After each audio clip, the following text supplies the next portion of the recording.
అందరికీ నమస్కారం. అలా జరిగిన కథ, ఈ కథకి నాకు చాలా పెద్ద కథే ఉంది. ఈ సినిమాకి నాకు కథ ఏంటంటే, సూర్య నాకు బాగా ఫ్రెండ్. ఎప్పటి నుంచో డైరెక్షన్ డిపార్ట్మెంట్ చాలామంది దగ్గర పనిచేశాడు, చాలా సినిమాలకు వర్క్ చేశాడు. ఎప్పుడు సినిమా గురించి చెప్తుంటాడు. ఆ సినిమా ఈ సినిమా చూసి వచ్చిన తర్వాత కూడా అందులో ఏది బాగుంది ఏది బాగాలేదు అలా చెప్తూ ఉంటాడు. తన దగ్గర నా దగ్గర ఈ స్టోరీ ఉందన్న, ఇలా చేస్తే ఎప్పుడు డిస్కషన్ చేస్తూ ఉంటాం. సో అలాగే ఒకరోజు ఒక కథ తీసుకొని వచ్చి, ఈ కథ ఒకటి అనుకుంటున్నానన్న సినిమా చేద్దామని ఒక ప్రొడ్యూసర్ దొరికారు నాకు. ఒకసారి మీరు వింటారా అంటే విన్నాను. చాలా బాగుంది, చాలా అద్భుతంగా ఉంది కథ, చాలా బాగుంది సూర్య. ఇది చేస్తే స్క్రీన్ మీద చాలా బాగుంటుంది, ఒక సస్పెన్స్ థ్రిల్లర్ లాంటి సినిమా. చాలా బాగుంది అని చిన్న చిన్న కరెక్షన్స్ అవి ఉంటే కూడా చేసుకున్నాం. బాగా కష్టపడి చేశాడు, బాగా అనిపించింది. సరే ఓకే, అంత బాగుంది. మరి ఏంటి ఆర్టిస్టులు ఎవరు ఏంటి అనుకుంటే ఆర్టిస్ట్ లిస్ట్ అది అంత చూపించాడు. తర్వాత షూటింగ్ ఎప్పుడు అనుకుంటున్నా ఏంటంటే, అదే ఒకసారి చిన్న విషయం మీతో మాట్లాడాలి. ఏంటి అంటే, కొంచెం మీరు ఈ సినిమాకి దగ్గరుండి కొంచెం ఎగ్జిక్యూషన్ చేయాలండి. ఆర్టిస్టులు టెక్నీషియన్స్ అంతా మీకు పరిచయం ఉన్నారు, నాకు పరిచయం ఉంది, కానీ మీ ద్వారా వెళ్తే బాగుంటుంది అనుకుంటున్నా అంటే, సో సరే ఒక సినిమా మంచి సినిమా, ఈ సినిమా మంచి సినిమా బయటకు వస్తుంది, ఒక మంచి డైరెక్టర్ వస్తాడు ఇక్కడ నుంచి, ఒక మంచి ప్రొడ్యూసర్ వస్తాడు, ఒక మంచి సినిమా ప్రేక్షకులకు అందిస్తాం కదా అనే ఒక ఉద్దేశంతో, సరే నేను కూడా ఒక అడుగు ముందుకేసి ఓకే నేను ఈ సినిమాకి ఎగ్జిక్యూషన్ చేస్తాను, డోంట్ వరీ అని చెప్పి, అప్పుడు నేను మా డైరెక్టర్ ప్రొడ్యూసర్ గారు అందరం కలిసి ఎవరెవరు ఆర్టిస్టులు కావాలి ఏంటి అంటే, అప్పుడు రవివర్మ గారు, జ్యోతి గారు, విజయ్ అండ్ శివారెడ్డి గారు, వాడు రాలేదు ఈరోజు షూట్లో ఉన్నాడు, రాజమౌళి గారు, అలాగే చాలామంది ఇంకా చేశారు ఈ సినిమాలో.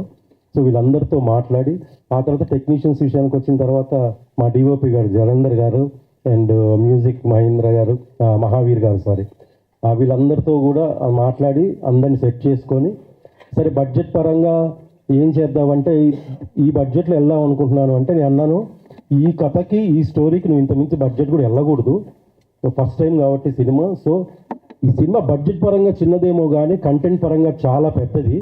సినిమా రేపు బయటకు వచ్చిన తర్వాత పెద్ద సినిమా అవుద్ది అని చెప్పి ఉద్దేశంతో అందరం కలిసికట్టుగా కలిసి కష్టపడి ఒక సినిమా చేశాము.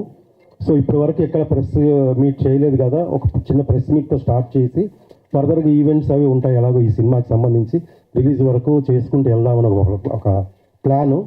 సో దీనికి అందరికీ మీ ప్రెస్ మీడియా మన మిత్రులందరూ కూడా సహకారం కావాలి. ఈ సినిమాని మీరు జనాల్లోకి మీ ద్వారా వెళ్తే ఇంకా మనం చాలా సంతోషిస్తాము.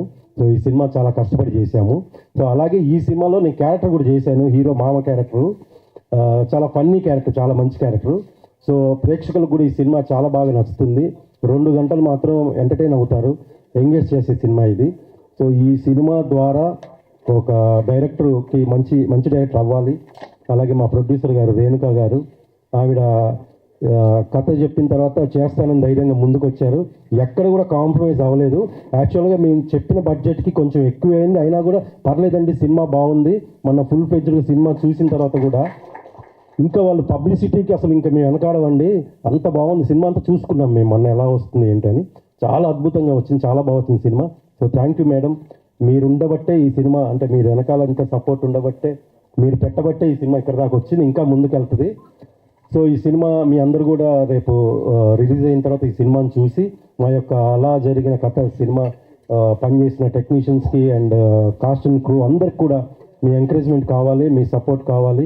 Please bless and thank you so much, love you all. స్పెషల్గా నేను థ్యాంక్స్ అంటే మా ఆర్టిస్టులు, నిజంగా మా రవివర్మ రవి గారు అండ్ జ్యోతి గారు, విజయ్, శివారెడ్డి గారు, రాజమౌళి అందరూ కూడా చాలా బాగా కోఆపరేట్ చేశారు లొకేషన్లో. ఎక్కడ కూడా మాకు ఇదే కావాలి, ఇదైతేనే మేము చేస్తామని ఎక్కడ అనలేదు. సినిమాకి తగ్గట్టుగా వాళ్ళు పనిచేశారు. Thank you so much Ravi, love you.